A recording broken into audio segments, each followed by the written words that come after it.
Hello. इस chapter में मैं कवर करूंगा एडजेक्टिव्स यानी कि विशेषण। एडजेक्टिव्स को हिंदी में बोला जाता है विशेषण। इस चैप्टर को देखने से पहले आपको नाउन और प्रोनाउन दोनों का वीडियो देखना है, क्योंकि एडजेक्टिव वो शब्द हैं जो नाउन और प्रोनाउन की विशेषता बताते हैं। तो अगर आपको नाउन और प्रोनाउन ही नहीं पता होगा क्या होता है तो एडजेक्टिव समझना मुश्किल होगा। इसीलिए पहले नाउन और प्रोनाउन का वीडियो देखें, फिर एडजेक्टिव्स का वीडियो देखें। सबसे पहले देखते हैं एडजेक्टिव होता क्या है। कई बार किसी पर्सन, प्लेस या थिंग जिसको नाउन बोलते हैं उसका ही जिक्र काफी नहीं होता, यह भी बताना पड़ता है कि वो पर्सन, प्लेस या थिंग कैसा होता है।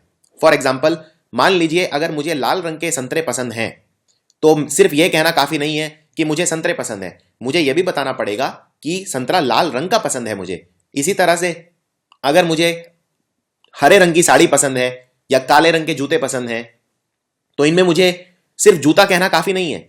जूता है वस्तु, थिंग, मुझे यह भी बताना पड़ेगा कि जूते का रंग क्या है। इसी तरह जो शब्द किसी वस्तु की, किसी व्यक्ति की या किसी प्लेस की विशेषता बताते हैं उन्हें बोलते हैं एडजेक्टिव। एडजेक्टिव वो शब्द हैं जो नाउन या प्रोनाउन की विशेषता बताते हैं। Adjectives are words that describe noun and pronoun. Noun को बोलते हैं संज्ञा, प्रोनाउन को बोलते हैं सर्वनाम। संज्ञा या सर्वनाम की विशेषता कहलाए जाने वाले शब्द हैं एडजेक्टिव्स या विशेषण। अब सवाल यह है कि एडजेक्टिव लगता कहां पे है। कोई अगर मैं सेंटेंस लिखूंगा तो उसमें एडजेक्टिव कहां पे लिखूंगा। जनरली एडजेक्टिव को पहले लिखा जाता है। जनरली, ऐसा कोई फिक्स रूल नहीं है, लेकिन 99% केस में एडजेक्टिव पहले लिखा जाता है। फॉर एग्जाम्पल, अब ये देखिए, मुझे विंटर का मौसम पसंद है। अब मौसम क्या हो गया, कोई चीज हो गई, यानी कोई थिंग। और मौसम की विशेषता कैसी है, मुझे कैसा पसंद है, यानी विंटर, तो विंटर हो गया एडजेक्टिव यानी विशेषण। इसी तरह से मुझे नई पतंग पसंद है या मैंने नई पतंग देखी, तो पतंग क्या हो गई, कोई वस्तु यानी कि थिंग। और इसकी विशेषता क्या है, पतंग कैसी है, नई, तो नई हो गया एडजेक्टिव। इसी तरह से एडजेक्टिव दिखाता है कोई चीज किस तरह की है या कौन सी है या कितनी है। जैसे फॉर एग्जाम्पल, मैंने 2 पेड़ उगाए, वी प्लांटेड 2 ट्रीज। ट्रीज क्या है, कोई वस्तु है, उसकी विशेषता क्या है, मैंने कितने पेड़ उगाए। कौन सा ऐसा शब्द है जो इसकी विशेषता बता रहा है, शब्द है 2, 2, यानी ये है 2 एडजेक्टिव। इसी तरह से हाउ मच, कोई चीज कितनी है, वो भी एडजेक्टिव का काम करती है। फॉर एग्जाम्पल, यह ड्रेस $30 की है, तो यहां पे डॉलर हो गया कोई वस्तु, और 30 क्या है इसकी विशेषता, तो 30 हो गया एडजेक्टिव। अब आपके लिए अभ्यास, आपको यह बताना है इन सेंटेंसेस में एडजेक्टिव कौन सा है। पहला sentence, she dives into the chilly pool. आप ये वीडियो को यहीं पॉज कर सकते हैं और पहले खुद कोशिश कीजिए, उसके बाद एक्सप्लेनेशन देखिए। पहला सेंटेंस है she dives into the chilly pool. वो एक बहुत ही ठंडे पूल में डाइव करती है, गोता लगाती है, कूदती है। अब इसमें देखिए, she dives into the chilly pool. Pool क्या है, कोई प्लेस है, कोई जगह है, तालाब। और तालाब कैसा है, तालाब है चिली यानी ठंडा, तो तालाब की विशेषता है चिली, तो चिली हो गया एडजेक्टिव। अगला sentence, Angela takes an old towel to swim meets for good luck. Angela एक पुराना टॉवल लेके जाती है जब वो स्विमिंग करने जाती है, इससे वो ये मानती है कि उसको गुड लक आएगा। ठीक है, तो इसमें टावल, टावल कोई वस्तु है, यानी टावल हो गया नाउन, कोई वस्तु। और टावल की विशेषता क्या है, वो पुराना है, तो पुराना शब्द हो गया ओल्ड एडजेक्टिव, क्योंकि नाउन और प्रोनाउन की विशेषता जो बताता है वो होता है एडजेक्टिव। आगे बढ़ते हैं, वो गुड लक, लक क्या हो गया, भाग्य, कोई चीज है भाग्य, यानी वस्तु, यानी थिंग, यानी नाउन। और भाग्य कैसा, गुड, तो गुड हो गया एडजेक्टिव। आखिरी वाला है, Angela wins a blue ribbon for first place. Angela ने एक ब्लू रिबन जीता जब उसका पहला स्थान आया तब, तो रिबन हो गया कोई वस्तु और ब्लू हो गई उसकी विशेषता, तो ब्लू हो गया एडजेक्टिव। इसी तरह प्लेस, फर्स्ट प्लेस आई तो प्लेस हो गई कोई वस्तु और फर्स्ट हो गया उसका विशेषण। ये है आंसर्स। ज्यादातर एडजेक्टिव जो हैं वो पहले लगते हैं, जैसा मैंने बताया, नाउन या प्रोनाउन जिसको वो डिस्क्राइब कर रहे हैं उसके पहले लगेंगे, लेकिन बाद में भी कई बार लगाए जा सकते हैं। ऐसा कोई जरूरी नहीं है कि हमेशा पहले लगेंगे। फॉर एग्जाम्पल, अब देखिए इस सेंटेंस को, the eager and excited players took the field. यानी कि जो प्लेयर थे वो ईगर थे यानी आतुर थे, और उत्तेजित थे यानी एक्साइटेड थे। सो ईगर और एक्साइटेड प्लेयर्स, यहां पे प्लेयर्स क्या है, कोई पर्सन है, तो पर्सन है यानी कि पर्सन, प्लेस और थिंग नाउन होते हैं, यानी प्लेयर्स हो गए नाउन, और नाउन की विशेषता क्या है कि वो ईगर और एक्साइटेड थे, तो ईगर और एक्साइटेड हो गया एडजेक्टिव। आप इसको बाद में भी लिख सकते हैं, आप ये भी बोल सकते हैं the players comma eager and excited comma took the field, यानी ये ईगर और एक्साइटेड भी यहां प्लेयर्स को ही डिस्क्राइब कर रहा है, प्लेयर्स की ही विशेषता बता रहा है, इस सेंटेंस में ये गलत नहीं है। लेकिन जनरली हम जब एडजेक्टिव्स को बाद में लगाते हैं तो कॉमा लगा के हम सेपरेट कर देते हैं। अब इनमें सेंटेंस में पहचानिए कि एडजेक्टिव कौन सा है और इसमें कहां कहां लगाए। अब पहले वाला सेंटेंस है आई लाइक ब्लू स्कर्ट, मुझे ब्लू स्कर्ट पसंद है, तो स्कर्ट क्या है, कोई चीज हो गई, वस्तु, थिंग यानी नाउन, और ब्लू हो गई उसकी विशेषता, तो ब्लू हो गया एडजेक्टिव। यानी यहां पे एडजेक्टिव नाउन के पहले लगाए, जिसको वो डिस्क्राइब कर रहा है जिस चीज को, उसके पहले लगाए। लेकिन ये वाला सेंटेंस देखिए, शी इज फैट, वो मोटी है, तो इसमें फैट शब्द किसके लिए आया है, शी के लिए आया है, तो शी इज फैट, और शी क्या है, प्रोनाउन, तो ठीक है, नाउन और प्रोनाउन की विशेषता बताते हैं एडजेक्टिव, तो शी की विशेषता बता रहा है फैट, यानी फैट है एडजेक्टिव। देखने वाली बात यह है कि यहां पे एडजेक्टिव शी के बाद में लगाए, पहले नहीं लगा, यानी ज्यादातर टाइम तो यस पहले लगता है, लेकिन बाद में भी लगाया जा सकता है। अगर हम एडजेक्टिव को बाद में लगाते हैं तो उसे बोलते हैं प्रेडिकेट एडजेक्टिव, जो हम बाद में लगाते हैं। For example the students were happy, अब यहां पे स्टूडेंट्स पर्सन हो गए यानी नाउन हो गए, और नाउन की विशेषता क्या है, स्टूडेंट्स कैसे थे, स्टूडेंट्स हैप्पी थे, यानी द स्टूडेंट्स वर हैप्पी में हैप्पी हो गया एडजेक्टिव, और ये स्टूडेंट्स के बाद में लगा है।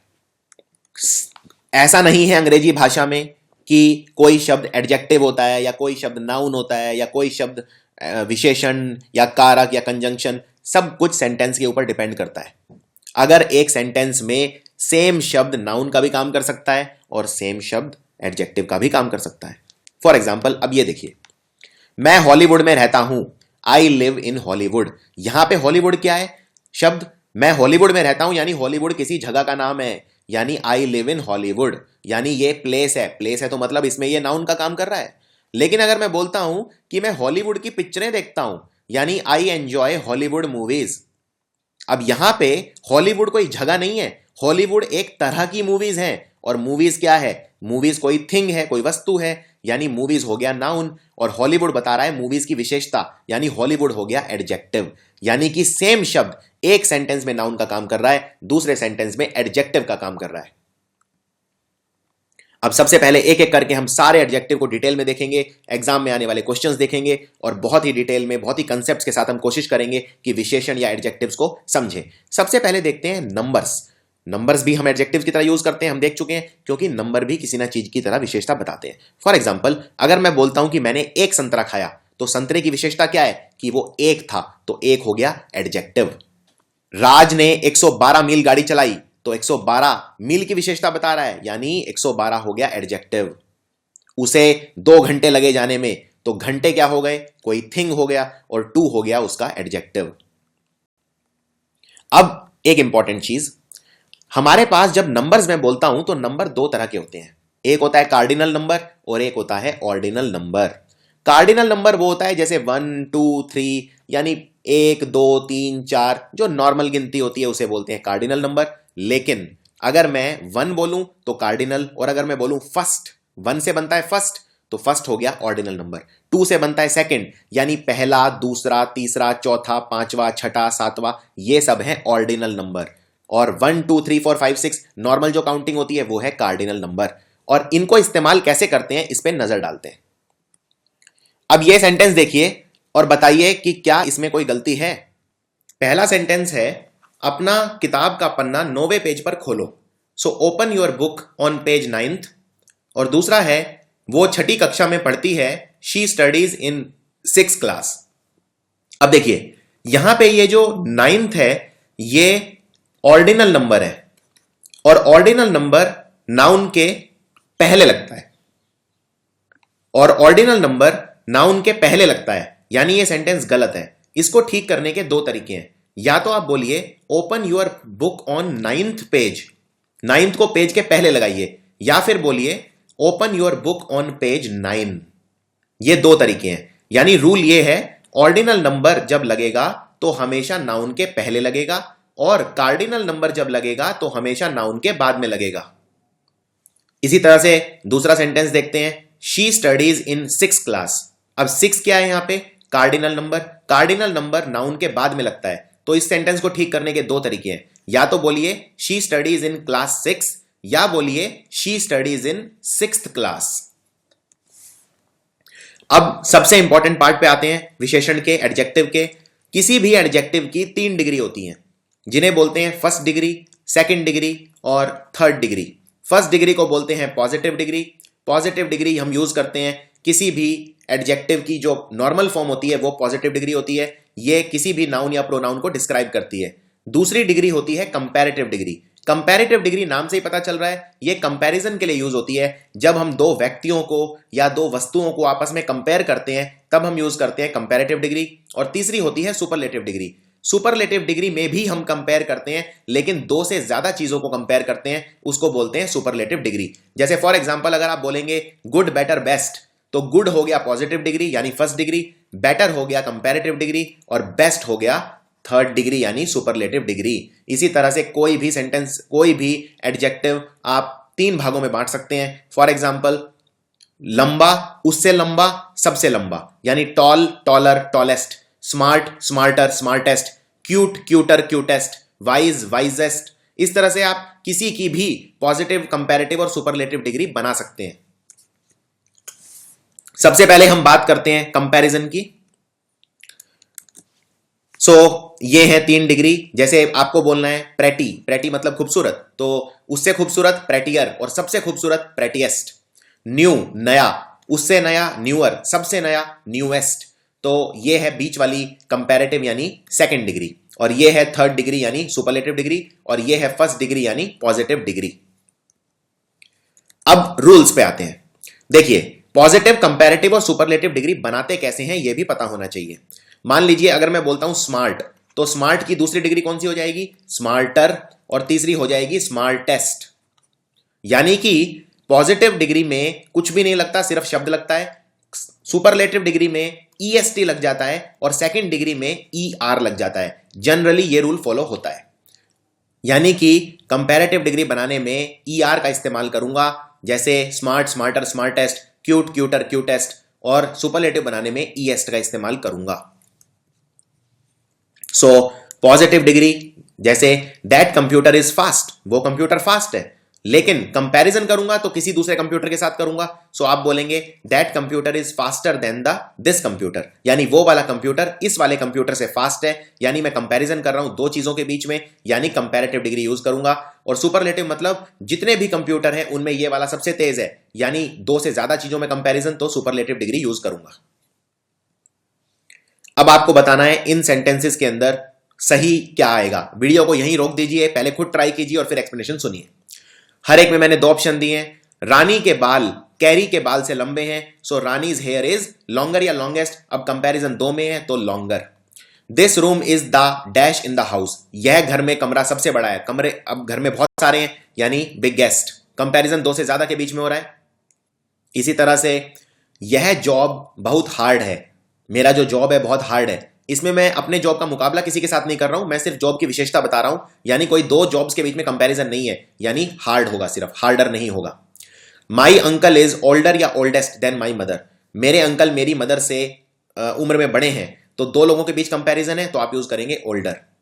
शी टोल्ड द फनी या फनीएस्ट स्टोरी, उसने सबसे फनी स्टोरी सुनाई, यानी 2 से ज्यादा के बीच में कंपैरिजन है, यानी फनीएस्ट स्टोरी। अब एक और इंपॉर्टेंट कंसेप्ट, कई बार ऐसा संभव है कि आप ईआर और ईएसटी लगा के सेकंड और थर्ड डिग्री ना बना पाए। बहुत सारे शब्द ऐसे हैं। फॉर एग्जाम्पल मान लीजिए शब्द है ब्यूटीफुल। अब आपको बोलना है कि कोई दूसरी लड़की ज्यादा ब्यूटीफुल है, तो क्या आप ब्यूटीफुलर बोल सकते हैं? नहीं, आप बोलेंगे मोर ब्यूटीफुल। या कम ब्यूटीफुल है तो क्या बोलेंगे? Less beautiful. यानी कि दूसरा डिग्री बनाने के लिए आप इस्तेमाल करते हैं मोर या लेस का। इसी तरह से थर्ड डिग्री बनाने के लिए आप इस्तेमाल करते हैं मोस्ट और लीस्ट का।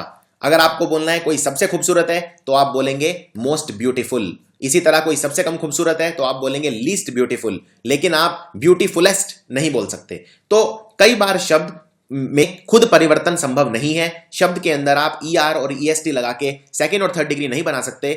उस सेंस में आप यूज करेंगे मोर, लेस, मोस्ट और लीस्ट। इसके कुछ एग्जांपल देखते हैं। फॉर एग्जांपल, डिलीशियस मतलब होता है स्वादिष्ट। अगर आप बोलना चाहते हैं खाना स्वादिष्ट है तो आप बोलेंगे फूड इज डिलीशियस। अगर आप दो खाने को कंपेयर करते हैं, ये वाला खाना दूसरे वाले से ज्यादा डिलीशियस है, तो आप बोलेंगे मोर डिलीशियस। और सबसे डिलीशियस है, सबसे स्वादिष्ट खाना है, तो आप बोलेंगे मोस्ट डिलीशियस। इसी तरह से अगर कोई चीज सहायक है तो हेल्पफुल है, कम हेल्पफुल है तो लेस हेल्पफुल, और सबसे कम है तो least helpful. Exciting, less exciting, least exciting, beautiful, more beautiful, most beautiful, intelligent, more intelligent, most intelligent. इस तरह से मोर और लेस यूज करेंगे हम सेकेंड डिग्री बनाने के लिए, और मोस्ट और लीस्ट यूज करेंगे थर्ड डिग्री बनाने के लिए। इसी तरह से कुछ और शब्द देखते हैं। जैसे शब्द है स्मार्ट, तो स्मार्ट का तो आपने ER और EST लगा के बना दिया, smarter, smartest, tall, taller, tallest, cute, cuter, cutest. लेकिन ब्यूटीफुल और एक्साइटिंग में क्या लगाएंगे? मोर, लेस और मोस्ट या लीस्ट। अब देखते हैं कुछ थोड़े से डिफिकल्ट लेवल के डिग्री। ये बहुत ही अलग तरीके के हैं। इनको अच्छे से याद कर लीजिए। कम से कम 5 मिनट लगा के इस स्लाइड को अच्छे से याद करना है आपको। ये थोड़े से मुश्किल लेवल के हैं, ये अलग हैं, इनमें कोई रूल अप्लाई नहीं होता। ये थोड़े अलग हैं, इनमें कोई भी रूल अप्लाई नहीं होता। जैसे गुड, गुड का बनता है बेटर और बेस्ट। इसी तरह वेल, वेल का भी बनता है बेटर और बेस्ट। तो गुड हो या वेल हो, दोनों के सेकंड और थर्ड डिग्री हैं बेटर और बेस्ट। इसी तरह से बैड, बैड मतलब बुरा, बैड या इल, इल मतलब बीमार, दोनों के सेकंड और थर्ड डिग्री होते हैं वर्स और वर्स्ट। बैड, वर्स, वर्स्ट, इल, वर्स, वर्स्ट। इसी तरह लिटल मतलब छोटा, लिटल का बनता है लेस और लीस्ट। मैनी और मच का सेकंड डिग्री बनता है मोर और मोस्ट, और ये बहुत ही ज्यादा इंपॉर्टेंट है। लगभग 70% क्वेश्चन इसी पे बेस्ड रहते हैं, मैनी, मोर और मोस्ट। और हम देख चुके हैं मोर और मोस्ट लगा के, जैसे मोर ब्यूटीफुल, मोस्ट ब्यूटीफुल, तो मैनी और मच का दोनों का सेकंड डिग्री है मोर और मोस्ट। शब्द होता है लेट, लेट के दो बनते हैं, लेटर और लेटर, और सुपरलेटिव बनता है लेटेस्ट और लास्ट। इसी तरह फार, फार का बनता है फारदर, फारदेस्ट।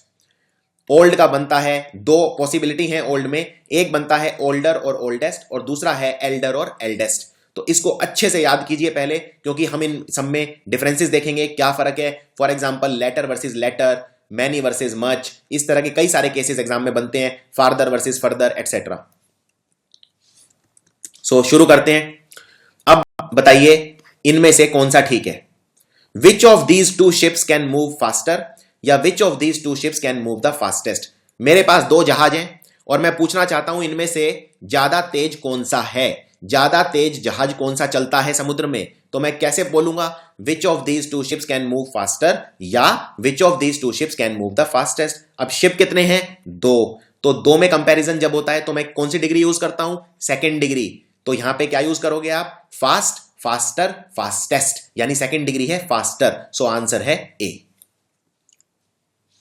लेकिन अगर मेरे पास 3 जहाज हैं तो मैं क्या बोलूंगा? Which of these 3 ships can move the fastest, क्योंकि अब कंपैरिजन 2 से ज्यादा के लिए ही हो रहा है। सुपरलेटिव डिग्री लगाने के लिए कम से कम 3 चीजें मुझे चाहिए, कम से कम 3 हो तो मैं सुपरलेटिव लगा सकता हूं, 2 से ज्यादा के लिए मैं सुपरलेटिव लगा सकता हूं।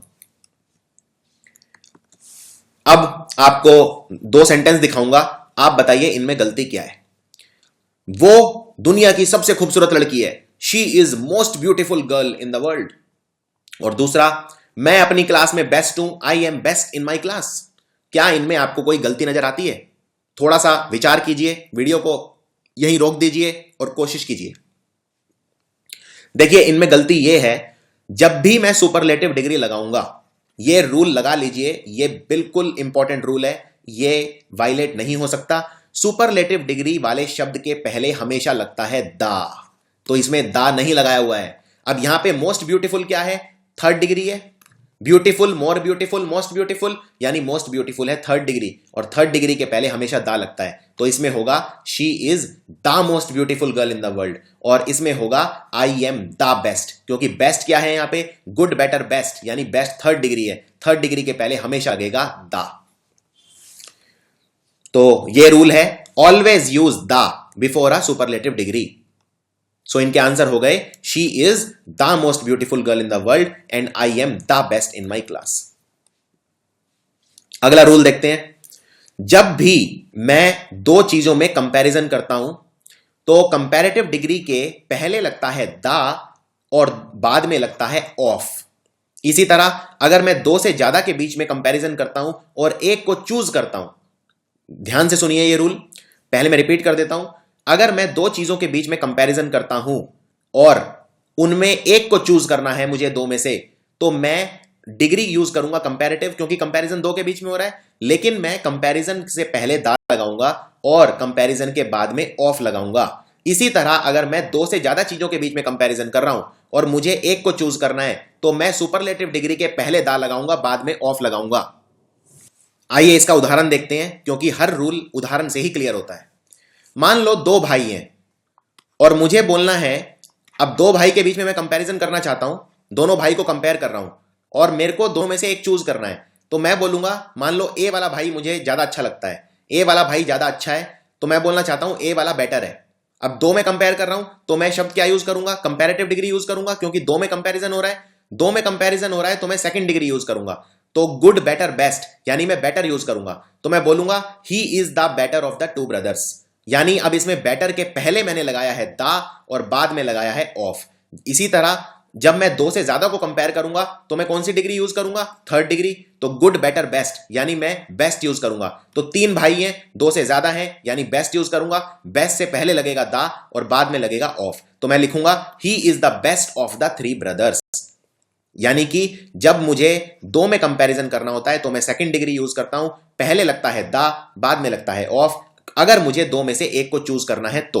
और अगर मुझे तीन में कंपैरिजन करना है दो से ज्यादा में, तो मैं थर्ड डिग्री यूज करूंगा और पहले लगेगा द, बाद में लगेगा ऑफ, अगर मुझे एक को चूज करना है तो। आइए इसके कुछ और उदाहरण देखते हैं। She is the smartest of all the girls.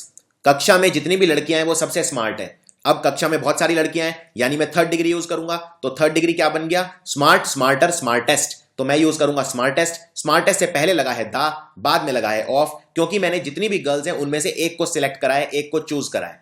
इसी तरह से ही is the tallest of all the boys in the class. Class में जितने भी लड़के हैं उनमें वो सबसे लंबा है, सो ही इज द टॉलेस्ट। मैं थर्ड डिग्री यूज करूंगा, पहले लगेगा द, बाद में लगेगा ऑफ, और मैं यूज करूंगा टॉलेस्ट, क्योंकि मैंने जितने भी लड़के हैं क्लास में उनमें से ही उसको एक को चूज किया है। लेकिन अगर मान लो दो भाई हैं और मुझे बोलना है दोनों में एक कोई चूज करके कि वो वाला ज्यादा लंबा है, तो दो हैं तो मैं यूज करूंगा सेकंड डिग्री, यानी टॉल, टॉलर, टॉलेस्ट, यानी मैं यूज करूंगा टॉलर, पहले लगेगा द, बाद में लगेगा ऑफ, और मैं एक को चूज करूंगा ही, so he is the taller of the two brothers. So अब आई होप आपको ये रूल एकदम क्लियर हो गया होगा। अब एक और रूल, कंपैरेटिव डिग्री बनाने के लिए जब मैं कंपैरिजन करता हूं तो सेकंड डिग्री के साथ या तो मैं देन का इस्तेमाल करता हूं या मैं टू का इस्तेमाल करता हूं। फॉर एग्जाम्पल अगर मुझे बोलना है कि मैं तुमसे ज्यादा अच्छा हूं, तो आप बोलेंगे I am better than you. मैं तुमसे ज्यादा स्मार्ट हूं, आई एम स्मार्टर देन यू, यानी मैंने सेकंड डिग्री के बाद देन लगाया है, देन लगता है सेकंड डिग्री के बाद। इसी तरह टू भी लगता है सेकंड डिग्री के बाद। कुछ शब्द ऐसे हैं जो एग्जाम में बार बार पूछे जाते हैं, वो क्यों, क्योंकि इनके साथ देन नहीं लगता, इनके साथ टू लगता है। वैसे तो बहुत सारे शब्द हैं, लेकिन आपके लेवल के लिए ये चार आपको याद रखने हैं। एग्जाम में इन चारों के अलावा और शब्द नहीं पूछे जाते।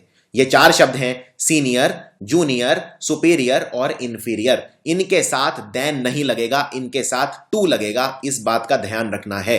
फॉर एग्जाम्पल अगर आपको बोलना है मैं तुमसे ज्यादा सुपीरियर हूं, आप बोलेंगे I am superior to you. आप ये नहीं बोलेंगे I am superior than you, वो गलत हो जाएगा।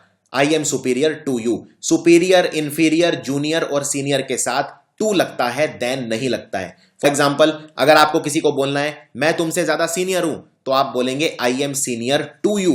आप ये नहीं बोलेंगे I am senior than you. अब इसमें बताइए क्या आएगा। मैंने आपको एक फिल इन द ब्लैंक दिया है, I am smarter and taller dash you. अब देखिए स्मार्टर के साथ क्या लगता है, देन। जो मैंने आपको चार शब्द बताए हैं सुपीरियर, इंफीरियर, जूनियर और सीनियर, सिर्फ उनके साथ टू लगेगा। अगर उनके साथ कोई भी और शब्द है तो देन लगेगा। यानी स्मार्टर उन चारों शब्दों में नहीं आता, तो स्मार्टर के साथ देन लगेगा। और टॉलर के साथ भी क्या लगता है, देन। तो दोनों के साथ जब सेम ही लगेगा तो यहां फिल इन द ब्लैंक में भी सेम शब्द आ जाएगा। इसी तरह से अगर आपको किसी को बोलना है मैं तुमसे ज्यादा जूनियर हूं लेकिन तुमसे फिर भी सुपीरियर हूं, तो अब जूनियर के साथ क्या लगता है, टू, और सुपीरियर के साथ टू, तो यहां पे क्या आ जाएगा, टू। लेकिन प्रॉब्लम आएगी इस तरह के सेंटेंस में। अब इसमें बताइए क्या आएगा, मैं तुमसे ज्यादा स्मार्ट भी हूं और सुपीरियर भी हूं। अब इसमें प्रॉब्लम यह है कि यहां पे मैं फिल इन द ब्लैंक में क्या भरूं, क्योंकि स्मार्टर के साथ तो लगता है देन और सुपीरियर के साथ लगता है टू, तो दोनों अलग अलग हो गए। यानी मैं यहां पे क्या भरूं, अब तो यहां पे आप वो भरेंगे जो उसके साथ आएगा। फॉर एग्जाम्पल यहां पे दोनों में अलग अलग है तो दोनों लगाएंगे। आप बोलेंगे I am smarter than and superior to you. अगर दोनों के साथ अलग अलग लग रहे हैं, एक के साथ देन दूसरे के साथ टू, तो आपको दोनों लगाने पड़ेंगे। इसी तरह से नीचे वाला देखिए, इसमें मैंने सुपीरियर को पहले लिख दिया, स्मार्टर को बाद में लिख दिया। सुपीरियर के साथ लगता है टू और स्मार्टर के साथ लगता है देन, तो आप यहां पे दोनों लिखेंगे। इस वाले फिल इन द ब्लैंक में आप भरेंगे देन, क्योंकि ये स्मार्टर के साथ लग रहा है, और यहां पे आप लिखेंगे टू। तो ये पूरा सेंटेंस हो जाएगा I am superior to and smarter than you. अब इसमें बताइए क्या आएगा, I am taller and senior dash you. इस वाले फिल इन द ब्लैंक में क्या भरेंगे और इस सेंटेंस को ठीक कैसे करेंगे। सो टॉलर के साथ लगता है देन और सीनियर के साथ लगता है टू, तो यहां पे फिल इन द ब्लैंक में तो टू आएगा, लेकिन टॉलर के बाद लगता है देन, तो यहां देन भी आएगा। यानी ये पूरा सेंटेंस होगा I am taller than and senior to you. अगला रूल देखते हैं, जब हम किसी नाउन या प्रोनाउन की दो क्वालिटी कंपेयर करते हैं, यानी अब मैं दो नाउन या प्रोनाउन को आपस में कंपेयर नहीं कर रहा, मैं दो वस्तुओं को आपस में कंपेयर नहीं कर रहा, एक ही वस्तु की दो क्वालिटी को आपस में कंपेयर कर रहा हूं। तो जब मैं एक ही वस्तु की दो क्वालिटी को आपस में कंपेयर करता हूं, उनमें मैं मोर प्लस पॉजिटिव डिग्री लगाऊंगा, कंपैरेटिव डिग्री नहीं लगाऊंगा। मैं रिपीट कर देता हूं, मान लो अगर मैं दो व्यक्तियों की तुलना करता हूं, मान लो मैं अपनी तुलना आपसे कर रहा हूं कि मैं तुमसे ज्यादा स्मार्ट हूं, तो मैं बोलूंगा आई एम स्मार्टर देन यू। बिल्कुल ठीक है, I am smarter than you. लेकिन यहां पे कंपैरिजन दो व्यक्तियों का हो रहा है या दो वस्तुओं का हो रहा है। मैं यहां पे कंपैरिजन दो व्यक्ति या दो वस्तुओं का नहीं कर रहा, मैं यहां पे एक ही व्यक्ति की या एक ही वस्तु की दो क्वालिटी कंपेयर कर रहा हूं। उस केस में मैं सेकंड डिग्री नहीं लगाऊंगा, मैं लगाऊंगा मोर प्लस पॉजिटिव डिग्री। ये रूल है, यानी मैं फर्स्ट डिग्री लगाऊंगा और फर्स्ट डिग्री के साथ मैं यूज करूंगा मोर शब्द का इस्तेमाल। फॉर एग्जाम्पल मान लो कोई बच्चा है और वो क्यूट भी है और स्मार्ट भी है, तो उसमें आप कैसे लिखोगे, he is cuter than smart या he is more cute than smart. अब यहां पे बच्चा एक ही है और बच्चे की दो क्वालिटी कंपेयर कर रहा हूं, यानी दिखने में वो काफी मासूम है यानी क्यूट है, और वो तेज भी है यानी स्मार्ट भी है, लेकिन वो क्यूट ज्यादा है, वो मासूम ज्यादा है। तो एक ही बच्चे की दो क्वालिटी कंपेयर कर रहा हूं, यानी सेकंड डिग्री नहीं लगाऊंगा, मैं क्या लगाऊंगा, मोर प्लस फर्स्ट डिग्री। तो cute, cuter, cutest, cute second degree हो गई क्यूटर और थर्ड डिग्री हो गई क्यूटेस्ट, तो मैं यूज करूंगा मोर प्लस फर्स्ट डिग्री। तो आंसर है first, he is more cute than smart. अब इनमें बताइए क्या आएगा, मान लीजिए कोई लड़की है और वो लंबी भी है और वो खूबसूरत भी है, लेकिन लंबी ज्यादा है। आपको यह बोलना है कि वो लंबी ज्यादा है, खूबसूरत कम है। आप मतलब उसकी दो क्वालिटी आपस में कंपेयर कर रहे हैं, लेकिन लड़की एक ही है। तो जब लड़की एक ही है और दोनों की सेम क्वालिटी कंपेयर कर रहे हैं, तो आप क्या यूज करेंगे, more plus first degree, more plus positive degree. तो इसका आंसर क्या होगा, she is more tall than beautiful या she is taller than beautiful. इसका आंसर होगा she is more tall than beautiful. अब एक और इंपॉर्टेंट रूल देखते हैं जो अक्सर रिपीट होता है। अगर हम एक ही व्यक्ति की तुलना करते हैं दो अलग अलग जगह पे या दो अलग अलग टाइम पे, यानी मैं उसी व्यक्ति को उसके आप से ही कंपेयर कर रहा हूं लेकिन दो अलग अलग टाइम पे, तो भी मैं मोर प्लस पॉजिटिव डिग्री यूज करूंगा, कंपैरेटिव डिग्री यूज नहीं करूंगा। उदाहरण के तौर पे आज मैं ज्यादा स्मार्ट हूं जितना मैं 10 साल पहले था। अब इसमें मैं अपनी तुलना अपने आप से कर रहा हूं, मैं अपनी तुलना किसी और व्यक्ति से नहीं कर रहा हूं, इसलिए मैं कंपैरेटिव डिग्री यूज नहीं करूंगा। मैं यूज करूंगा मोर प्लस फर्स्ट डिग्री यानी मोर प्लस पॉजिटिव डिग्री।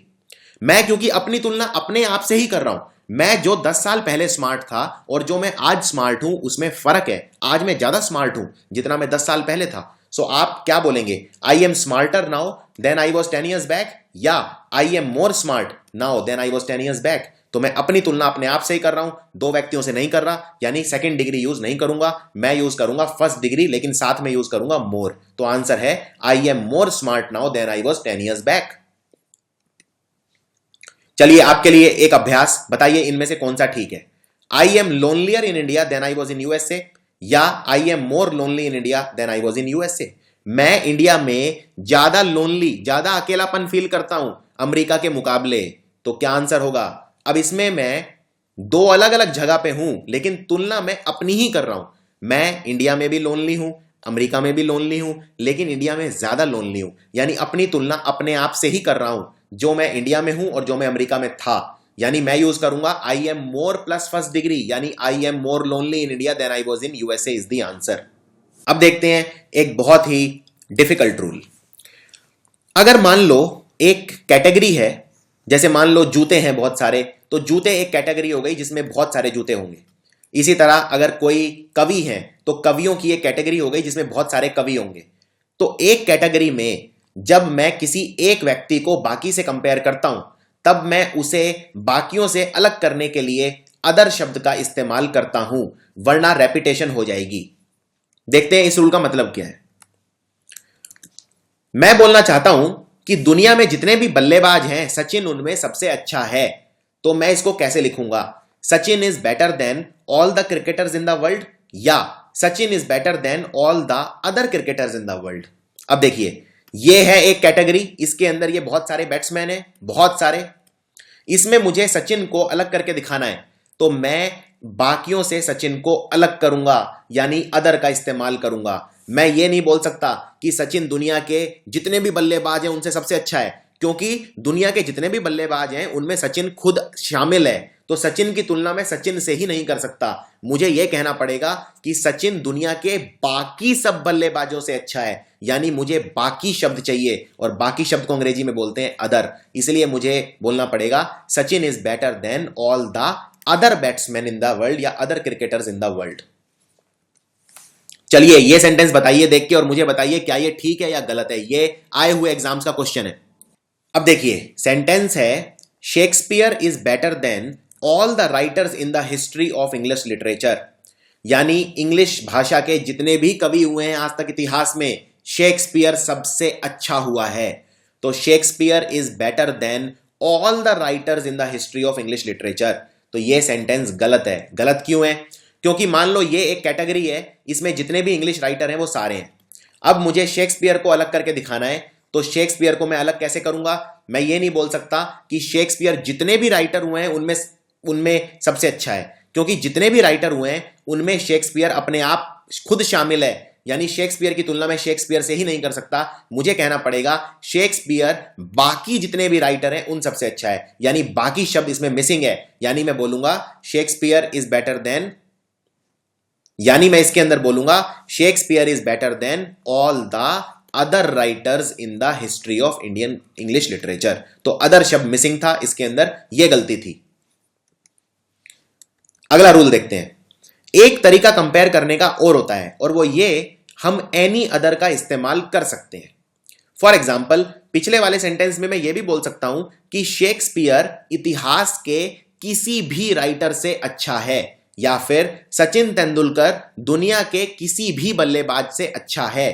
तो किसी भी के लिए अंग्रेजी में शब्द होता है एनी अदर, लेकिन एक अटेंशन आपको पे करनी है, एनी अदर के साथ सिंगुलर नाउन लगेगा, प्लूरल नाउन नहीं लगेगा। For example, Shakespeare is better then any other writer in the history of English literature. यह सेंटेंस बिल्कुल ठीक है, लेकिन इसमें एक शब्द पे नजर मारिए, एनी अदर के साथ मैंने राइटर लिखा है, राइटर्स नहीं लिखा है। तो एनी अदर के साथ सिंगुलर लगता है, इस बात का आपको ध्यान रखना है। चलिए यह सेंटेंस देखिए, क्या इसमें कोई गलती है? Sachin is better then any other cricketer in the world. Sachin दुनिया में किसी भी बल्लेबाज से अच्छा है। Sachin is better then any other cricketer in the world, ये बिल्कुल ठीक है, इसमें कोई गलती नहीं है, क्योंकि एनी अदर के साथ लगा है क्रिकेटर, ना कि क्रिकेटर्स। एनी अदर के साथ सिंगुलर लगता है, एक वचन लगता है। एक इंपॉर्टेंट रूल, कभी भी दो कंपैरेटिव डिग्री को या दो सेकंड डिग्री को एक साथ मत लगाइए, सेंटेंस गलत हो जाएगा, और यह बहुत कॉमन गलती है जो लोग करते हैं।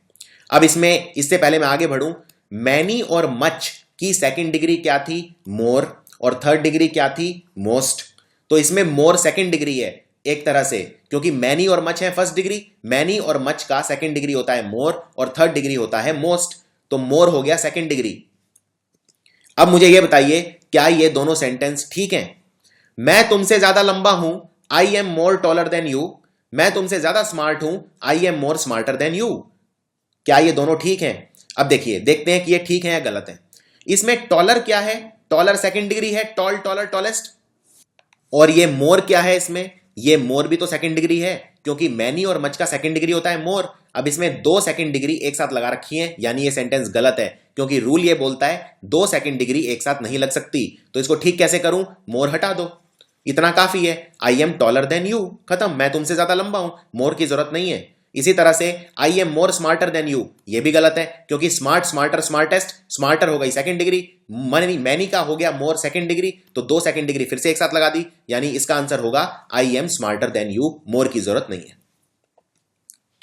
अब कुछ ऐसे शब्द बताता हूं जिनके साथ सेकंड डिग्री और थर्ड डिग्री लग ही नहीं सकता। ना तो इनके साथ सेकंड डिग्री लगेगा, ना थर्ड डिग्री लगेगा। और वो क्यों नहीं लगेगा? क्योंकि आप जानते हो सेकंड डिग्री में यूज करता हूं दो चीजों में कंपैरिजन के लिए, और सुपरलेटिव में यूज करता हूं तीन चीजों में, यानी दो से ज्यादा चीजों में कंपैरिजन के लिए। इन चीजों में कंपैरिजन संभव ही नहीं है। फॉर एग्जाम्पल, अगर मेरे पास दो गिलास हैं और एक गिलास कम भरा हुआ है और दूसरा गिलास ज्यादा भरा हुआ है, यहां तक भरा हुआ है, और पहला गिलास कम भरा हुआ है, क्या मैं ये बोल सकता हूं कि glass one is more empty than glass two, कि ग्लास एक पहले वाले से ज्यादा एम्प्टी है? नहीं बोल सकता, क्योंकि एम्प्टी का मतलब क्या होता है? बिल्कुल खाली, और जो चीज बिल्कुल खाली हो वो कम खाली और ज्यादा खाली कैसे हो सकती है? इसी तरह एम्प्टी शब्द के साथ मोर एम्प्टी और लेस एम्प्टी का कोई सेंस ही नहीं बनता। इसी तरह से वैक्यूम, क्या मैं ये बोल सकता हूं कि मेरे कमरे में वैक्यूम ज्यादा है आपके कमरे की बजाय? नहीं बोल सकता, क्योंकि वैक्यूम का मतलब होता है जहां पे हवा बिल्कुल ही नहीं होती। तो जहां पे हवा बिल्कुल ही नहीं होती वहां कम हवा और ज्यादा हवा का कोई सेंस ही नहीं है। इसी तरह से परफेक्ट, क्या मैं ये बोल सकता हूं कि मेरा वो वाला दोस्त ज्यादा परफेक्ट है, ये वाला कम परफेक्ट है? नहीं बोल सकता, क्योंकि परफेक्ट का मतलब ही होता है जो एकदम 100% होता है, उसको बोलते हैं परफेक्ट। तो उसमें कम परफेक्ट और ज्यादा परफेक्ट की कोई गुंजाइश ही नहीं है। इसी तरह ये शब्द एग्जाम में बार बार रिपीट होते हैं, इनमें मैं ये नहीं बोल सकता कि ये वाला कम है दूसरे वाला ज्यादा है। इन शब्दों के साथ सेकंड डिग्री और थर्ड डिग्री नहीं लगा सकता। ये शब्द हैं empty, vacuum, circular, triangle, square, यानी जो शेप होती हैं, everlasting, perfect, final, last, unique, supreme और इम्पॉसिबल। अब जैसे कई लोग बोलते हुए गलती करते हैं कि मेरे दो दोस्त हैं और जो दूसरे वाला है वो ज्यादा यूनिक है।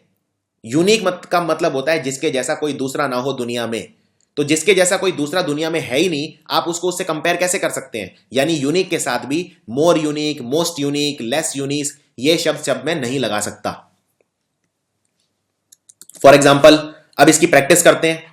I am more perfect than Ramesh, मैं रमेश से ज्यादा परफेक्ट हूं। क्या ये ठीक है?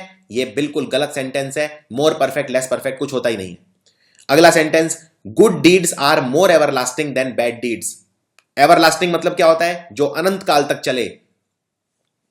अब जो चीज अनंत काल तक चलेगी, यानी जब तक दुनिया है इंफिनिटी तक चलेगी, वो कम और ज्यादा कैसे हो सकती है? तो ये सेंटेंस भी गलत है। हां, आप ये बोल सकते हैं good deeds are more lasting, लेकिन ये नहीं बोल सकते good deeds are more everlasting. Lasting का मतलब होता है जो चीज एक सीमित समय के लिए चलती है। मान लो आपके पास दो साबुन है, ये साबुन एक है और ये साबुन दो है, और साबुन एक ज्यादा लंबे समय तक काम करता है, तो आप ये बोल सकते हैं कि soap one is more lasting than soap two, पर आप ये नहीं बोल सकते कि soap one is more everlasting than soap to.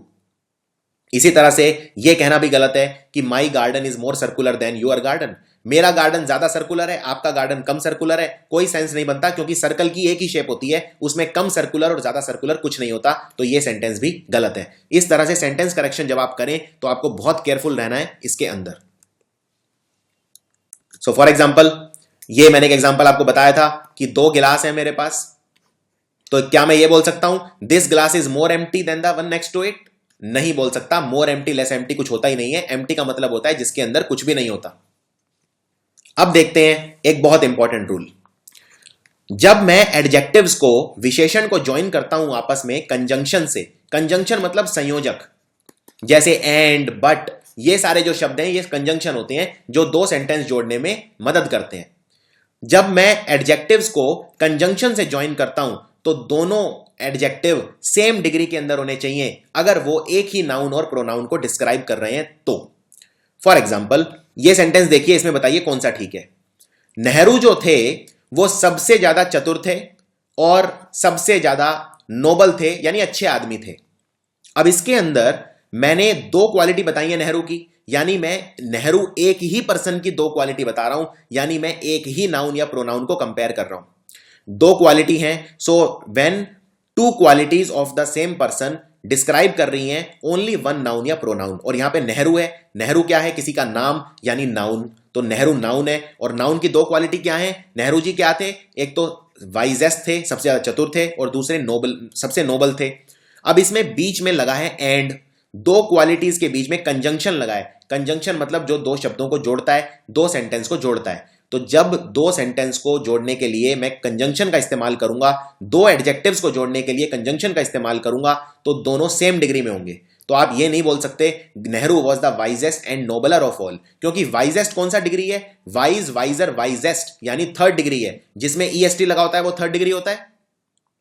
और नोबलर कौन सा डिग्री है? Noble, nobler, noblest. Nobler second degree है, जिसके अंदर ईआर लगता है वो सेकंड डिग्री है। तो एक थर्ड डिग्री और सेकंड डिग्री को मैं बीच में एंड से नहीं जोड़ सकता, दोनों सेकंड डिग्री होनी चाहिए या दोनों थर्ड डिग्री होनी चाहिए अगर बीच में एंड लगा है तो इसमें आप कैसे बोलेंगे? आप बोलेंगे Nehru was the wisest and the noblest of all, क्योंकि नोबलेस्ट कर दिया यानी अब नोबलेस्ट भी थर्ड डिग्री हो गई, दो थर्ड डिग्री को मैं बीच में सेम वर्ड से जोड़ सकता हूं। चलिए अब यह बताइए इस सेंटेंस में क्या गलती है? She is prettier and amusing than he is, यानी वो उस लड़के से ज्यादा खूबसूरत है और ज्यादा हंसी मजाक करने वाली लड़की है, यानी अम्यूजिंग है, एंटरटेनिंग है।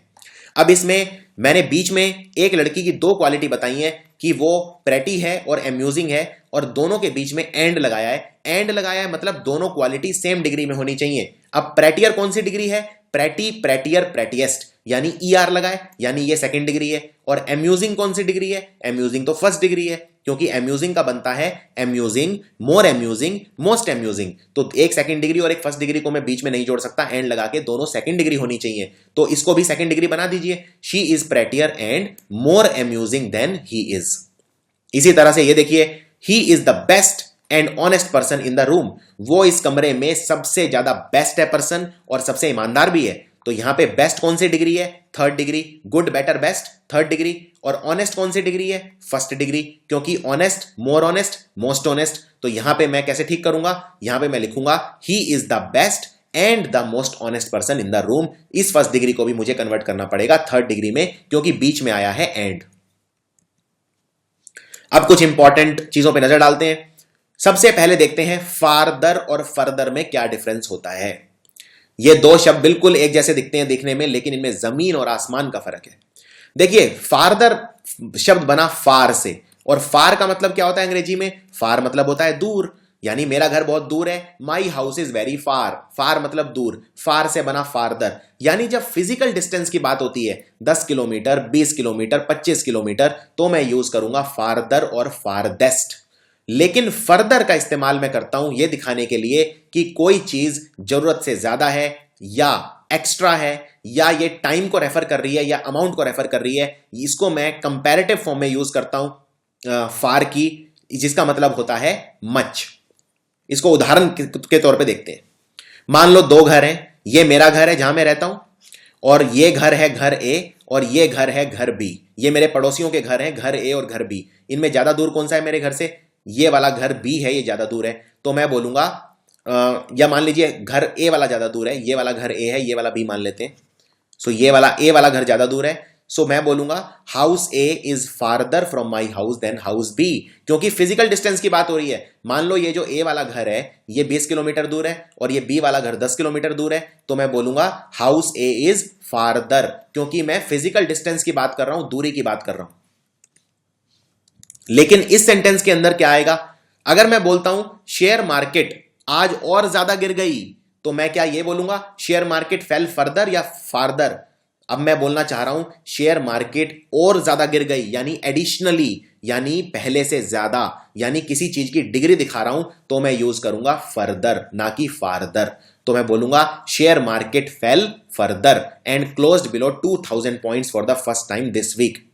इसी तरह अगर मुझे बोलना है कि मैं आपसे आगे बात करता हूं या बाद में बात करता हूं, यानी कि हम अभी जो बात हुई है उसको आगे बढ़ाएंगे, यानी एडिशनल बात आगे करेंगे, तो आप क्या बोलेंगे? We will discuss this matter with you further. इसमें आप फार्दर नहीं बोलेंगे, फार्दर सिर्फ डिस्टेंस दिखाता है, बाकी हर जगह आप फर्दर का इस्तेमाल करेंगे। चलिए अब आपके लिए एक अभ्यास, बताइए इसमें क्या आएगा। He said that he is an expert but nothing could be farther या फर्दर फ्रॉम द ट्रुथ। वो मुझे कहता है कि वो एक एक्सपर्ट है, लेकिन मैं जानता हूं ये चीज सत्य से और दूर नहीं हो सकती। अब जब मैं बोल रहा हूं कि सत्य से और दूर नहीं हो सकती, कहने का मतलब वो झूठ बोल रहा है, यानी वो झूठा है। वो कहता है कि वो एक्सपर्ट है, लेकिन ये चीज और ज्यादा सत्य से दूर नहीं हो सकती, यानी वो सत्य से बहुत ज्यादा दूर है, यानी वो झूठा है। अब जब सत्य से मैं दूरी बता रहा हूं तो ये कोई फिजिकल दूरी नहीं है कि 10 किलोमीटर दूर है या 20 किलोमीटर दूर है, इसलिए मैं यूज करूंगा फर्दर, ना कि फार्दर। अब देखते हैं एक इंपॉर्टेंट रूल। जब भी किसी एडजेक्टिव के आगे दा लगा देते हैं तो वो प्लूरल काउंटेबल नाउन बन जाता है, यानी कैटेगरी बन जाता है। फॉर एग्जाम्पल, अगर आपको बोलना है गरीब लोग, इस सेंटेंस को ध्यान से देखिए। आई हेल्प पुअर पीपल, यानी मैं गरीब लोगों की मदद करता हूं। आई हेल्प पुअर पीपल, यहां पे पीपल क्या है? पीपल है नाउन। पर्सन, प्लेस या थिंग नाउन होते हैं, तो पीपल हो गया नाउन, क्योंकि ये पर्सन के अंदर आता है। और पीपल कैसे हैं? पीपल है गरीब, यानी गरीब हो गया एडजेक्टिव। नाउन की विशेषता कौन बताता है? एडजेक्टिव बताता है। अब एडजेक्टिव के आगे अगर मैं दा लगा दूं, यानी पुअर शब्द है एडजेक्टिव, पुअर के आगे अगर मैं दा लगा दूंगा तो इसका मतलब हो जाएगा पुअर पीपल, यानी गरीब लोग। इसको इंग्लिश में दो तरीके से लिख सकते हो, या तो लिखो पुअर पीपल, या लिखो क्वालिटी के आगे दा लगा के दा पुअर। दा पुअर का मतलब है पुअर पीपल। सो आप ये भी लिख सकते हैं आई हेल्प द पुअर। यहां पे आपको ये लिखने की जरूरत नहीं है I help the poor people, या तो लिखो पुअर पीपल या लिखो दा पुअर। इसी तरह अगर आपको बोलना है अमीर लोग, तो या तो बोलो रिच पीपल या बोलो दा रिच, क्योंकि रिच यहां पे एडजेक्टिव है और एडजेक्टिव के आगे जब दा लग जाता है तो वो कैटेगरी बन जाती है। दा रिच मतलब जितने भी अमीर लोग हैं वो, या तो बोलो रिच पीपल या बोलो दा रिच। इसी तरह अगर कोई इंटेलिजेंट लोग हैं, या तो बोलो इंटेलिजेंट पीपल या बोलो दा इंटेलिजेंट, एक ही बात है। चलिए अब आपके लिए एक अभ्यास, बताओ इस सेंटेंस में कोई गलती है या नहीं। The rich should help the poors, अमीर लोगों को गरीब लोगों की मदद करनी चाहिए। The rich should help the poors. अब इसमें द रिच मतलब क्या है? रिच लोग। और गरीब लोग, गरीब लोगों को लिखने का दो तरीके हैं, या तो बोलो पुअर पीपल या पुअर के आगे दा लगा दो, तो क्या बन गया? The poor. तो यहां पे लिखा है द पुअर्स, द पुअर्स नहीं, ये होगा द पुअर। तो आंसर होगा the rich should help the poor. अब कुछ ऐसे शब्द हैं जिनमें कंपैरेटिव डिग्री होती ही नहीं है, उनमें दो डिग्री होती हैं, या तो पॉजिटिव या सुपरलेटिव, सेकंड डिग्री उनमें बनती ही नहीं है। ये 5 शब्द हैं ऐसे, जैसे टॉप। टॉप मतलब ऊपर, टॉप मोस्ट मतलब सबसे ऊपर, लेकिन इसमें कंपैरेटिव डिग्री है ही नहीं। इसी तरह दिशाओं का जो ज्ञान होता है, दिशा, नॉर्थ, ईस्ट, वेस्ट, साउथ, इनमें भी या तो सिर्फ पॉजिटिव डिग्री होती है, जैसे नॉर्दर्न, नॉर्दर्न मतलब उत्तरी, सदर्न मतलब दक्षिणी, ईस्टर्न मतलब पूर्वी, वेस्टर्न मतलब दक्षिणी। तो इनके सिर्फ सुपरलेटिव डिग्री होते हैं, जिनको बोलते हैं नॉर्दर्न का बनेगा नॉर्दर्न मोस्ट, सदर्न का बनेगा सदर्न मोस्ट, ईस्टर्न का बनेगा ईस्टर्न मोस्ट और वेस्टर्न का बनेगा वेस्टर्न मोस्ट। इनमें सेकंड डिग्री अवेलेबल नहीं है। अब देखते हैं एक बहुत इंपॉर्टेंट केस, लेटर और लेटर में क्या फर्क होता है। लेटर और लेटर दोनों ही सेकंड डिग्री हैं लेट की। लेट के 2 सेकंड डिग्री बनते हैं, एक लेटर और दूसरा लेटर, और थर्ड डिग्री बनते हैं जिनको बोलते हैं या तो लेटेस्ट या लास्ट। ये हम देख चुके हैं। अब लेटर और लेटर में क्या फर्क है? लेटर मतलब होता है बाद में और लेटर मतलब होता है बाद वाला। ये फर्क है। जैसे मान लो अगर मैं आपको बोलता हूं कि मैं आपसे बाद में बात करता हूं, तो मैं क्या बोलूंगा? I will talk to you later, यानी LATER, यानी लेटर मतलब बाद में। लेकिन अगर मैं बोलता हूं बाद वाला तो मतलब लेटर। और ये जो शब्द है लेटर, ये फॉर्मर शब्द का एकदम उल्टा शब्द है। फॉर्मर मतलब पहले वाला, लेटर मतलब बाद वाला। फॉर एग्जाम्पल, अब ये सेंटेंस देखिए, between captain and major the latter is the higher rank. Captain और मेजर ये 2 पद होते हैं सेना के अंदर, इनमें ज्यादा ऊंची रैंक कौन सी है? अब मैंने लिखा है, पहले लिखा है कैप्टन, बाद में लिखा है मेजर, और मैं बोल रहा हूं the latter is the higher rank, यानी बाद वाली, यानी मेजर ज्यादा ऊंची रैंक होती है तो latter is the higher rank. Latter मतलब बाद वाली, यानी मैंने 2 चीजें लिखी हैं, पहले वाली है कैप्टन यानी फॉर्मर और बाद वाली है लेटर यानी मेजर जो है वो ज्यादा बड़ी रैंक है। इसी तरह से अगर मैं बोलता हूं कोई चीज अंत के नजदीक है तो भी मैं बोलूंगा लेटर। फॉर एग्जाम्पल ये जो किताब है इसका जो क्लाइमैक्स है यानी किताब की जो एंडिंग है वो मुझे बहुत पसंद है, तो मैं बोलूंगा my favourite is the latter part of the book. Latter मतलब बाद वाला यानी एंड वाला पार्ट, और लेटर का मतलब होता है टाइम, बाद में। जैसे for example she arrived an hour later than expected, वो 1 घंटा लेट आई, she arrived an hour later. तो लेटर हमेशा टाइम दिखाता है, मैं आपसे बाद में बात करूंगा, I will talk to you later, so I will talk to you later. अब आपके लिए एक अभ्यास, ये जो सेंटेंस है अभ्यास से पहले एक सेंटेंस बताता हूं, बिल्कुल क्लियर हो जाएगा। In Agra I saw the tomb of Akbar and the Taj Mahal. जब मैं आगरा गया तो मैंने 2 चीजें देखी, एक तो देखा मैंने अकबर का मकबरा यानी टॉम्ब ऑफ अकबर, और दूसरा मैंने देखा ताजमहल यानी द ताजमहल। इसमें मैं कहना चाह रहा हूं although the former is near my house but the latter is my favourite. जो फॉर्मर वाला है वो मेरे घर के नजदीक है, लेकिन जो लेटर वाला है वो मेरा फेवरेट है। लेटर वाला LATTER, यानी इसमें 2 चीजें लिखी हैं, एक तो है टॉम्ब ऑफ अकबर 1 और दूसरा ताजमहल। पहले कौन सा लिखा है? पहले लिखा है टॉम्ब ऑफ अकबर और बाद में क्या लिखा है? ताजमहल। तो फॉर्मर वाला नजदीक है मेरे घर के, यानी मेरे घर के नजदीक क्या है? टॉम्ब ऑफ अकबर या ताजमहल? मेरे घर के नजदीक है टॉम्ब ऑफ अकबर, लेकिन मेरा फेवरेट कौन सा है? द लेटर यानी बाद वाला, यानी ताजमहल मेरा फेवरेट है। सो आगरा में मैंने 2 चीजें देखी, tomb of Akbar and the Taj Mahal. The former is near my house but the latter और ताजमहल इज माई फेवरेट। अब देखते हैं ऑर्डर ऑफ एडजेक्टिव्स।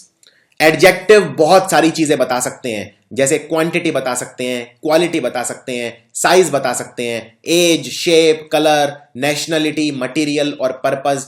तो इनका जो ऑर्डर रहेगा वो रहेगा ये, इसी ऑर्डर में आपको लिखना है एडजेक्टिव्स का। सबसे पहले किसी चीज की क्वालिटी, और ये मैं तब बता रहा हूं जब एडजेक्टिव सारे प्रेजेंट हो।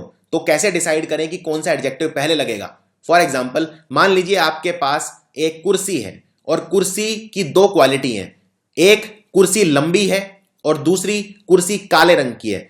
तो आप क्या बोलेंगे कि मेरे पास ब्लैक लॉन्ग चेयर है या लॉन्ग ब्लैक चेयर है? तो क्या बोलेंगे, पहले कौन सा क्वालिटी लिखेंगे? तो ये होता है ऑर्डर ऑफ एडजेक्टिव। ये आपको ये बताएगा पहले कौन सी क्वालिटी लिखते हैं। सबसे पहले लिखते हैं किसी भी चीज की क्वांटिटी, यानी वो चीज कितनी है या उस चीज का नंबर कितना है। दूसरा लिखते हैं क्वालिटी या ओपिनियन कैसा है, यानी वो चीज खूबसूरत है, बदसूरत है, क्या ओपिनियन क्या है आपका उसके बारे में। फिर लिखते हैं उसका साइज, फिर लिखते हैं एज, फिर लिखते हैं शेप, फिर लिखते हैं कलर, फिर लिखते हैं उसकी नेशनलिटी यानी कौन से देश की है वो, फिर लिखते हैं किस मटेरियल की बनी है, और आखिर में लिखते हैं उसका काम क्या है यानी पर्पस क्या है। सो इसको 5 मिनट लगा के अच्छे से याद कर लीजिए कौन सी चीज पहले लिखते हैं, फिर मैं क्वेश्चन का अभ्यास करवाऊंगा। अब बताइए इनमें से क्या आंसर होगा। I bought a beautiful long diamond wedding ring या I bought a long beautiful diamond wedding ring, इसमें आंसर क्या होगा? कौन सा ज्यादा ठीक है? मैंने एक डायमंड वेडिंग रिंग खरीदी, हीरे की अंगूठी खरीदी शादी के लिए, तो शादी क्या हो गया? पर्पस। डायमंड क्या हो गया? मटेरियल। लॉन्ग हो गया साइज, और ब्यूटीफुल हो गया मेरा ओपिनियन कि वो कैसी है? ब्यूटीफुल है। तो इसमें आंसर क्या होगा? आप ये ऑर्डर देख के आंसर डिसाइड कर सकते हैं। पहले आप क्या भरेंगे, ओपिनियन या साइज? तो पहले हमेशा ओपिनियन आता है कि कोई चीज कैसी है, तो आंसर होगा I bought a beautiful long diamond wedding ring, क्योंकि पहले हमेशा ओपिनियन आता है, फिर आता है साइज, और फिर आता है मटेरियल, फिर आता है पर्पस। तो इसमें आप कोई भी सेंटेंस इस तरह से बता सकते हैं। फॉर एग्जाम्पल ये अभ्यास कीजिए, एक चक्कू मेरी टेबल पे है और चक्कू की 2 क्वालिटी है। चक्कू लंबा है, बहुत बड़ा है, बिग है, और पैना है यानी शार्प है। तो आप कैसे लिखेंगे? अ बिग शार्प नाइफ या a sharp big knife is kept on the table. तो पहले क्या आता है? पहले आता है ओपिनियन यानी क्वालिटी, पहले ओपिनियन और क्वालिटी आती है। तो चक्कू की क्वालिटी कैसी है कि वो पैना है, और फिर आता है साइज। तो आंसर होगा a sharp big knife is kept on the table. अब देखते हैं एल्डर और ओल्डर में क्या फर्क होता है।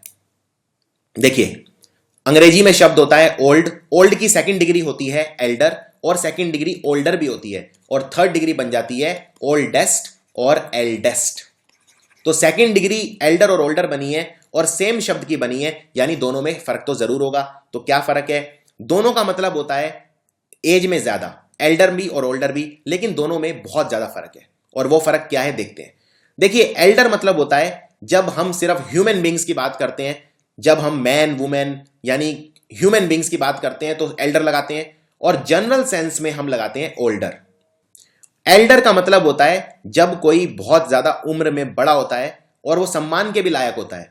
ओल्डर हम जनरली यूज करते हैं ये दिखाने के लिए कि कोई चीज उम्र में ज्यादा है बस। और एल्डर का इस्तेमाल हम सिर्फ ह्यूमन बींग के लिए करते हैं, ये आपको याद रखना है।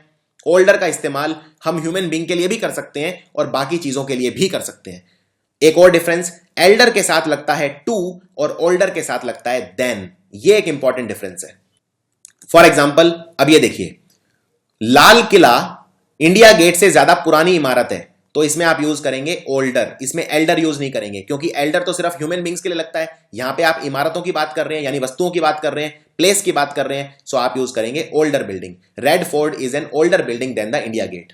इसी तरह से अगर आप मुझसे उम्र में बड़े हैं तो मैं बोलूंगा you are elder to me, क्योंकि ह्यूमन बींग्स के लिए बात हो रही है, हम दोनों ह्यूमन बींग्स हैं, और एल्डर के साथ लगता है टू। सो आप ये बोलेंगे you are older than me या you are elder to me. Elder के साथ लगता है टू, ओल्डर के साथ लगता है देन। इसी तरह he is older than I am, वो मुझसे ज्यादा बड़ा है उम्र में, he is older than I am, या he is elder to me, दोनों ठीक है।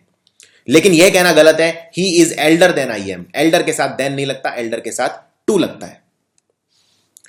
इसके अलावा एक और एल्डर का इस्तेमाल होता है। एल्डर यह दिखाता है कि कोई एज में काफी ओल्ड है, और अगर वो ओल्ड है तो वो सम्मान का अधिकारी है, यानी वो एक अचीवमेंट है उसका, वो पर्सन की पोजीशन दिखाता है एल्डर। फॉर एग्जाम्पल वो सुप्रीम कोर्ट का सबसे एल्डर मेंबर है, सो आप बोलेंगे he is an elder member of the supreme court, यानी वो सम्मान के लायक है। इसमें आप ये नहीं बोल सकते he is an older member of the supreme court. अगर आप बोलते हैं he is an older member of the supreme court, मतलब वो सुप्रीम कोर्ट का कोई पुराना मेंबर है। ये नहीं दिखाएगा कि वो सुप्रीम कोर्ट का बहुत ऊंचा मेंबर है, वो सिर्फ दिखाएगा कि वो पुराना है। तो ओल्डर का इस्तेमाल हम जनरली कोई चीज सिर्फ ये दिखाने के लिए करते हैं कि कोई चीज पुरानी है। जैसे लाल किले की इमारत ज्यादा पुरानी है, लेकिन यह जरूरी नहीं है कि लाल किले की इमारत सबसे उत्तम है। तो एल्डर का इस्तेमाल जो करते हैं जनरली उत्तम के सेंस में करते हैं। For example senator Smith is an elder statesman having served over 30 years. Senator Smith 3 साल से समाज सेवा कर रहे हैं, यानी वो एक एल्डर स्टेट्समैन है, यानी सम्मान के अधिकारी हैं। इसी तरह से the Elder officer was honoured by his younger counter parts. जो एल्डर ऑफिसर था, जो सीनियर ऑफिसर था, उसे उसके जो यंग लोग थे उन्होंने सम्मानित किया। द एल्डर ऑफिसर यूज करेंगे, द ओल्डर ऑफिसर यूज नहीं करेंगे। अब देखते हैं गुड और वेल में क्या फर्क है।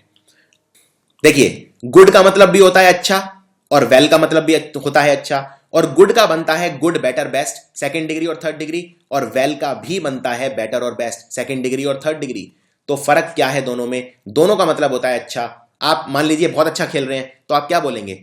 मान लीजिए सचिन तेंदुलकर बहुत अच्छा खेल रहा है, तो आप क्या बोलेंगे? सचिन इज प्लेइंग गुड या सचिन इज प्लेइंग वेल, या दोनों ठीक है? तो देखते हैं कौन सा आएगा। इसके लिए मैं आपको एक गोल्डन रूल बताता हूं, गुड और वेल में डिफरेंस कैसे करते हैं। गुड आता है संज्ञा के साथ और वेल आता है क्रिया के साथ, यानी वर्ब के साथ। सो ये है रूल, गुड आता है नाउन के साथ। फॉर एग्जाम्पल मुझे अच्छे लोग पसंद है, I like good people. People क्या है? कोई पर्सन है, पर्सन मतलब नाउन, पर्सन, प्लेस या thing. So I like good people, good adjective का काम करता है नाउन के साथ।